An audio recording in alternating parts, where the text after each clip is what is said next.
Jhagadia GIDC માં થોડા સમય પહેલા જે આગ લાગી હતી ને એની અંદર જે 2 જેટલા લોકો મોતને ભેટ્યા હતા એ જ સમગ્ર મામલે ચૈતર વસાવા આજે તે કંપનીમાં રજૂઆત કરવા માટે પહોંચ્યા હતા અને આખી આ બબાલ થઈ હતી। હવે ત્યારે વધુ એક વિડિયો વાયરલ થયો છે જેમાં ચૈતર વસાવા અને કંપનીનો જે માણસ છે એ બંને વચ્ચે મારામારી થઈ છે। સમગ્ર મામલો શું છે તેની વિગતે વાત કરીએ। નમસ્કાર, હું હંસિની અને તમે જોઈ રહ્યા છો નિર્ભય ન્યૂઝ। ઝઘડિયા જીઆઈડીસી માં થોડા સમય પહેલા આગ લાગી હતી ને આ જ આગમાં ચૈતર વસાવાની માહિતી અનુસાર 14 જેટલા લોકો છે એ લોકો ગંભીર રીતે દાઝાયા છે અને 2 જેટલા લોકો છે કે જે લોકો દાઝી ગયા છે ને હવે આ સમગ્ર મામલે જ્યારે તેમના પરિવારવાળા રજૂઆત કરવા માટે પહોંચ્યા હતા ત્યારે તેમની કોઈએ સાંભળ્યું નહોતું। એ બાદ ચૈતર વસાવા ત્યાં પહોંચ્યા અને આખો આ મામલો છે તે વધારે ઉગ્ર બન્યો હતો। પોલીસ પણ ત્યાં પહોંચી ગઈ હતી। પોલીસ સાથે પણ ચૈતર વસાવાની મોટી મગજમારી થઈ હતી ને હવે નવા જ દ્રશ્ય સામે આવે છે જેમાં ચૈતર વસાવા અને કંપનીના માણસ વચ્ચે મારામારી થાય છે। છૂટા હાથની મારામારી થઈ રહી છે। સૌથી પહેલા તો એ દ્રશ્ય ઉપર નજર કરીએ અને એ બાદ ચૈતર વસાવાએ શું કહ્યું તે સાંભળીએ।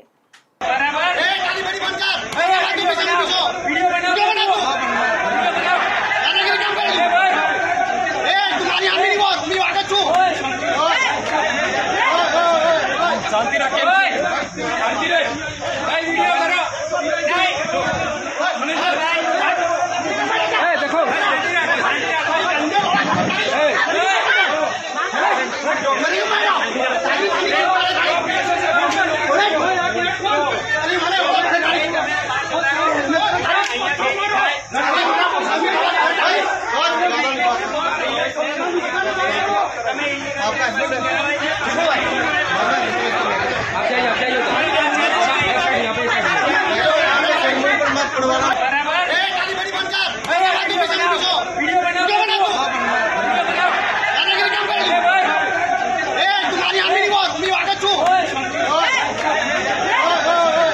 शांति रखे शांति रे भाई वीडियो करो नहीं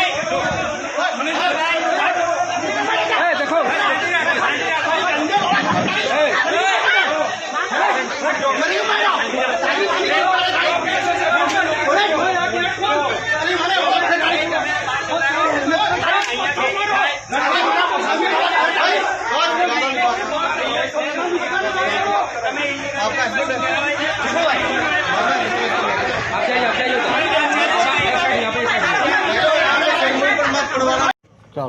આજે ઝઘડિયા જીઆઈડીસી માં મેટ્રોપોલિટન કેમિકલ પ્રાઇવેટ લિમિટેડ કંપનીની ગેટ પર અમે ઊભા છે।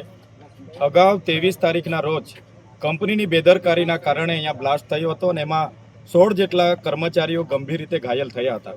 ત્યારે કંપની મેનેજમેન્ટ દ્વારા એ લોકો જે હોસ્પિટલમાં હતા ત્યાં પણ એમનું કોઈ પણ જાતનું બિલ પે કર્યું નથી, જેના કારણે આજે 2 દિવસ પહેલા એક કર્મચારીનું મૃત્યુ થયું છે, આજે બીજા કર્મચારીનું મૃત્યુ થયું છે અને 14 જેટલા કર્મચારીઓ ગંભીર રીતે ઘાયલ થયા છે। ત્યારે અમે બધા એમના પરિવારજનો સાથે અહીંયા એટલા માટે ઊભા હતા કે એમને ન્યાય મળે, એમને વળતર મળે અને કંપની મેનેજમેન્ટ એમની સાથે વાત કરે। પણ આજે પણ કંપની મેનેજમેન્ટ દ્વારા એમના પરિવાર સાથે કોઈ પણ જાતની વાતચીત કરવામાં આવી નથી। ઉલટાનો પોલીસનો ઉપયોગ કરીને ખોટી રીતે લાઠીચાર્જ કરવાનો અને અહીંના પરિવારજનો સાથે ગેરવર્તણૂક કરવામાં આવી। અહીંના પીઆઈ દ્વારા સૂચનાઓ આપવામાં આવી, લાઠીચાર્જ કરવામાં આવી અને કેટલાક લોકોને એમાં પણ લાઠીઓ એમના પરિવાર સાથે એમને દૂર કરવામાં આવ્યા। ત્યારે અમારી લાગણી ને માગણી એટલી જ છે, એક ને એક દીકરા ગુમાવેલા છે, એમના નાના નાના છોકરાઓ છે અને એમનો પરિવાર આજે રજડે છે અને ડેડ બોડી 2 દિવસથી ત્યાં પીએમ રૂમમાં છે। ત્યારે કંપની મેનેજમેન્ટ આમાં યોગ્ય નિર્ણય કરે અને આ પરિવારોને યોગ્ય વળતર ચૂકવે એવી અમારી લાગણી અને માગણી છે। જો પરિવારોને યોગ્ય વળતર નહીં ચૂકવવામાં આવશે તો અંકલેશ્વર, પાનોલી, દહેજ આ વિસ્તારની તમામ જીઆઈડીસીના કામદારોને અમે આહવાન કરીએ છીએ કે આવનારી 30 તારીખે આ કંપની પર ફરી આવવા માટેનું જાહેરાત કરવામાં આવશે અને 30 તારીખના રોજ તમામ કામદારો 1 દિવસની રજા મૂકીને આ કંપની પર સૌ ઉપસ્થિત થાય અને આ 16 પરિવારના જે દીકરાઓને જે 2 દીકરાઓ મૃત્યુ પામ્યા છે અને 14ને જે ઈજા થઈ છે એમના ન્યાય માટે સૌ પોતાનો સમય આપે। અમે સૌ પણ 30 તારીખે અહીંયા ઉપસ્થિત થવાના છે। જોહાર, ધન્યવાદ।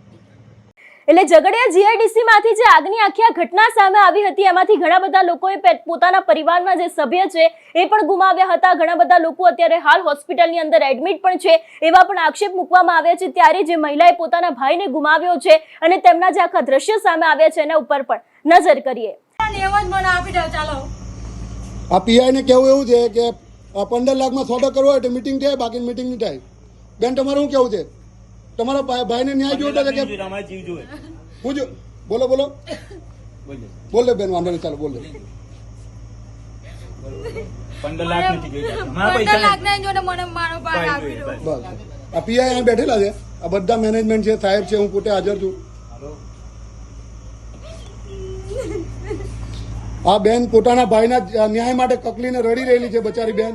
આ કંપની વાળા અને આ પીઆઈ ઝઘડિયાનો જીઆઈડીસી નો પોતે જાણે પોતે પૈસા ઘરના કાઢીને આપવાના છે એ રીતે કોઈ અંદર મીટિંગ માટે જવાનું નથી, કોઈ ચર્ચા નથી કરવાનો. આ એક બેન કકલી રહી છે બચારી એના ભાઈના ન્યાય માટે.